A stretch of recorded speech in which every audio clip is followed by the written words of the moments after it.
ഭക്ഷണം കഴിക്കട്ടെ. പള്ളി കഴിച്ച് ഇങ്ങനെ ഇരിക്കുക, പെരുന്നാളല്ലേ?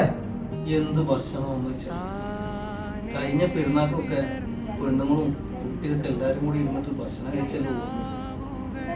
കുഞ്ഞെല്ലാം ചെറുതാണ്, കാണാനൊക്കെ ഭയങ്കര എല്ലാരും അച്ഛനെ എനിക്ക് പുതിയ പിള്ളേർത്തോട് പറഞ്ഞു കൊടുത്തൂടെ? നമ്മളെ ഭാര്യ കുട്ടികളൊന്നും ഇവിടെ ഇല്ല. നാട്ടിൽ വിളിച്ചൊന്ന് കുറച്ച് സമാധാനം കിട്ടുമോ? അല്ല, അതാണ് നിന്റെ പ്രശ്നം.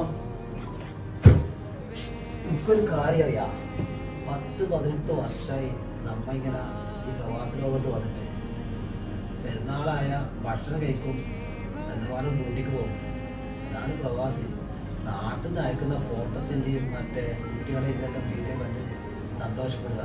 അതപ്പേ നിന്റെ പ്രായം ചെറിയതാ. ഈ 10-18 വർഷത്തിൻ്റെ ഇടയ്ക്ക് അവർ അയച്ചിരുന്ന ആ ഫോണിലൂടെ ഈ പെരുന്നാൾ ആഘോഷം കുട്ടികളെ ഭാര്യയുടെ ഫോണിലൂടെ കാണുന്ന ഒരു ആഘോഷം അത് ഭയങ്കര സംതൃപ്തിയാണ്.